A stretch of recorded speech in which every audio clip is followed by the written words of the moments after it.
Ang Sustainable Livelihood Program o SLP ay isang capability building program ng Kagawaran ng Kagalingan at Pagpapaunlad Panlipunan o DSWD ay naglalayong maitaas ang antas ng pamumuhay ng mga Pilipino sa pamamagitan ng tulong na may kaugnayan sa serbisyo na nagpapalakas ng kasanayan, karanasan at kakayahan ng mga kalahok tungo sa matatag at kapaki-pakinabang na negosyo at trabaho.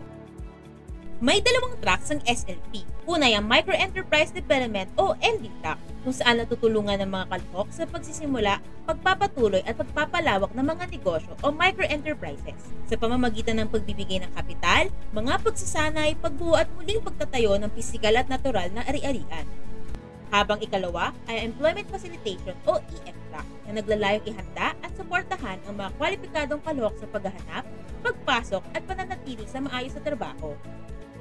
Sa kagustuhang tiyaking nananatili ang pagtugon ng SLP sa mga napapanahon at kasalukuyang pangangailangan ng komunidad, gayon din ang pagpapalakas ng implementasyon, suporta at mekanismo na ipinagkakaloob ng programa ay inilalabas ang bago at pinatatag na bagong pulisiya ng programa, ang 5-Year Livelihood Sustainability Plan.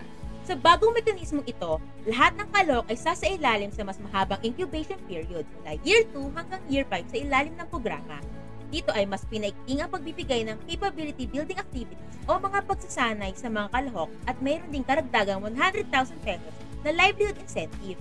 Maliban dito, ay magbibigay din ang programa ng mga oportunidad sa mga asosasyon na maging formalized microenterprises sa formalization grants. Ang mga makakaabot sa ikalimang taon ng SLP o ang ani year ay tatanggap ng graduation grant na nagkakalagang 250,000 pesos. Tunay ngang narito ang DSWD sa pamamagitan ng SLP na inyong kaagapay sa pagtiyak at pagbuo ng matatag na kabuhayan para sa mga Pilipino dahil bawat buhay ay mahalaga sa DSWD.